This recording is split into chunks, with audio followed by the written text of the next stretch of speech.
The global headphone market hit $17.2 billion in 2024, and most of that money is being thrown away. Here's the stat that should shake you. In double-blind listening tests conducted across multiple audiophile communities, participants regularly couldn't distinguish a $50 pair of Moondrop Chews from headphones costing 10 times more. 73% of what you're paying for premium headphones is branding, celebrity endorsements, and fancy packaging, not sound quality. Professional mastering engineers, the people finalizing music on Grammy-winning albums worth millions, routinely use $150 cans for critical listening. So before you drop $350 on Sony's flagship or $549 on Apple's AirPods Max, you need to hear what the industry will never tell you. Let's start with the biggest con in consumer electronics. You pick up 2 boxes of headphones, one at $25, one at $400, and both spec sheets say the exact same thing, 20 Hz to 20,000 Hz frequency response. Looks identical. But here's what nobody in the headphone industry wants you to know. Those measurements are taken at whatever tolerance the manufacturer chooses, and the real-world sound can be drastically different. Marketing departments write spec sheets, not engineers. What actually tells you something meaningful? 3 things. Driver type, impedance, and tuning. Dynamic drivers, little speaker cones, are what you'll find in 90% of headphones. They work fine. But planar magnetic drivers, found in models like the Hi-Fi MAN Sundara at $350, use a thin membrane stretched across a magnetic field that produces dramatically lower distortion. In measurements published by Rootings.com, the Sundara showed distortion below 0.2% at 90 decibels, numbers you'd normally pay over $800 to achieve with dynamic drivers. Impedance is the spec most people ignore entirely. The Bayer Dynamic DT770 Pro at 250 ohms needs a headphone amplifier to perform properly. Plug it into your iPhone and it sounds thin and lifeless. That is not a bad headphone, it is a mismatched one. Conversely, 32-ohm headphones like the Sony WH-1000XM5 are engineered specifically for smartphone output. Then there's tuning, the most important factor and the most overlooked. Harman International tested over 500 listeners globally and derived the Harman target curve, the statistically ideal sound signature. Headphones tuned close to that curve consistently win satisfaction surveys regardless of price point. Here's what that means in dollars. A $120 Sennheiser HD560S measures closer to the Harman target than a $500 pair of Beats Studio Pro. Your ears already knew this. You just didn't have the data to back it up. Most people assume sub-$100 headphones are a compromise. They are not anymore. The budget headphone market has been completely transformed over the past 5 years, almost entirely by Chinese audio manufacturers who decided to compete on pure sound quality instead of marketing budgets. Let me give you specific numbers. The KZ-ZSN Pro X retails for $18. $18. In frequency response measurements shared by Critical, one of the most respected audio measurement databases online, it outperforms in-ear monitors that sold for $150 back in 2015. The Moondrop Aria at $80 earned a 4.4 out of 5 from over 2,000 verified Amazon reviewers, competing directly with $200 alternatives from Sony and Jabra in blind listening comparisons.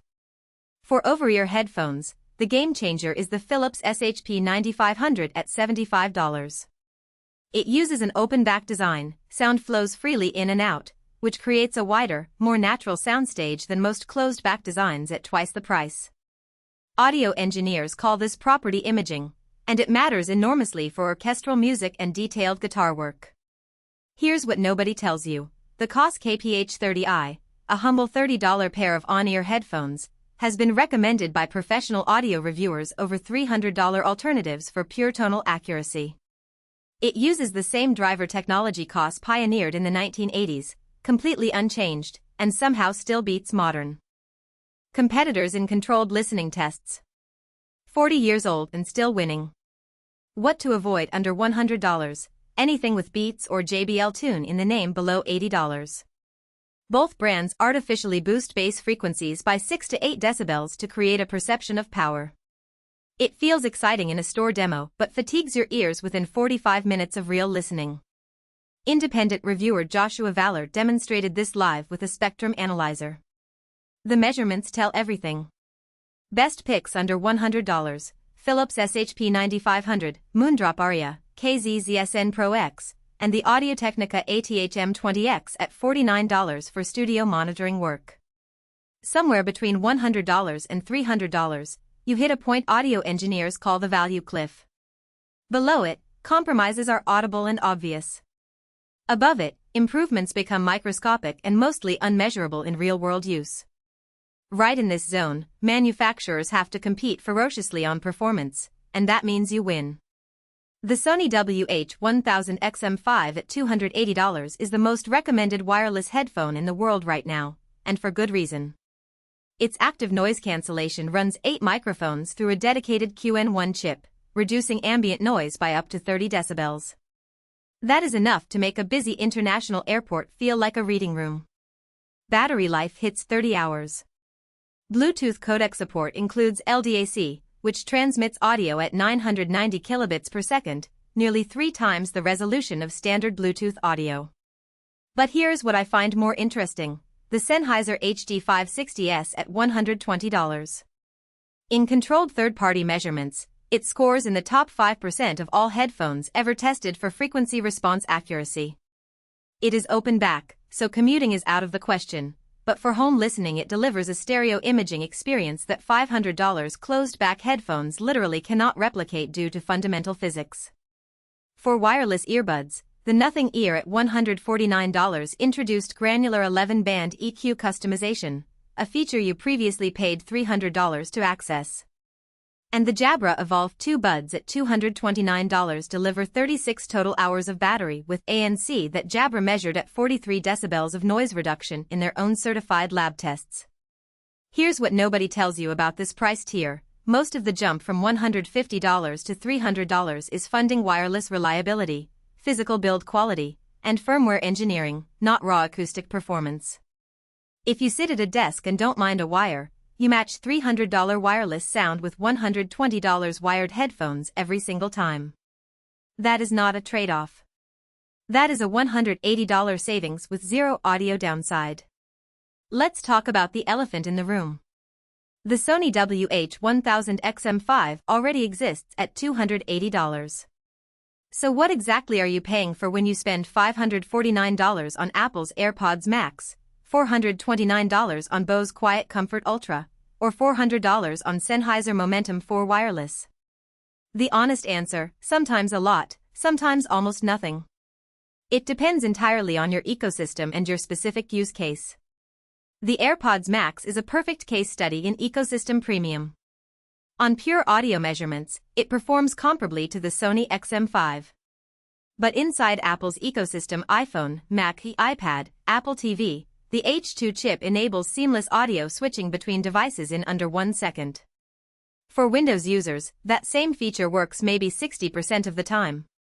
Apple built a closed loop, and the $270 premium over the Sony is essentially an Apple tax for staying inside it.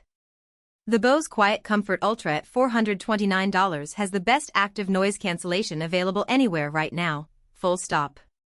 Independent measurements by SoundGuys showed it blocks 40.3 decibels of low-frequency noise, beating Sony's XM5 by nearly 10 decibels in the 100 to 250 Hz range where airplane engine rumble actually lives. For frequent flyers logging 50-plus hours annually in the air, that difference is genuinely life-changing and worth every dollar. Here's what nobody tells you about flagship headphones: they all outsource their core audio processing chips. The same Qualcomm QCC5181 silicon powers audio in headphones across different brands at drastically different price points. What you are paying above $350 is for enclosure design, physical materials, and brand R&D cost recovery, not fundamentally better silicon. The one premium product that genuinely earns its price: the Hi-Fi MAN Aria at $800. Planar magnetic drivers push distortion below 0.1% across the audible frequency range, and the soundstage is wide enough that sound engineers have caught mixing errors on it that were invisible on studio monitors. That is a real, measurable performance gap. Most others between $300 and $600? Mostly brand tax. Here is the truth most headphone review channels never give you: there is no single best headphone. The best headphone is the one engineered for your specific situation. Let me give you a decision framework that will save you hundreds of dollars right now. If you commute daily, closed back with active noise cancellation is non-negotiable. You need passive isolation from the physical ear cup design working together with ANC. The Sony WH-1000XM5 at $280 wins here, or the Bose Quiet Comfort 45 at $229 for a slightly warmer sound signature. Do not buy open-back headphones for commuting. This mistake is more common than you'd think. You hear everything around you and broadcast your audio to everyone nearby. If you work from home and prioritize raw sound quality above all else, go wired and open back without hesitation. The Sennheiser HD650 at $280 or the Beyerdynamic DT900 Pro X at $249 will outperform any wireless option below $600 due to zero Bluetooth compression. Add a $50 FiO E10K DAC amp to drive them properly, and your total spend stays under $330 while matching headphones costing twice that wirelessly. If you game, here's your pattern interrupt: audiophile-grade headphones beat dedicated gaming headsets in almost every independent test. The SteelSeries Arctis Nova Pro Wireless at $350 sounds decent, but $150 Beyerdynamic DT770 Pros plus a $30 mod mic attachment deliver more accurate positional audio and better microphone quality for $170 less. The gaming headset industry is charging a convenience tax. If you exercise, the Jabra Elite 8 Active at $199 is the current benchmark: IP57 water resistance, 37-hour total battery life, secure fit ear tips for high-intensity movement, and a 6-microphone array engineered for call clarity mid-workout.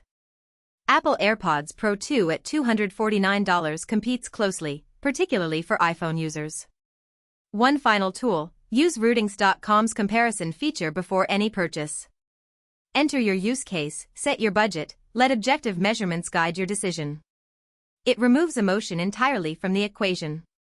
And emotion is where almost every expensive headphone mistake begins. If this saved you from an expensive mistake, hit subscribe. I break down tech and money decisions every week with the same evidence-based approach.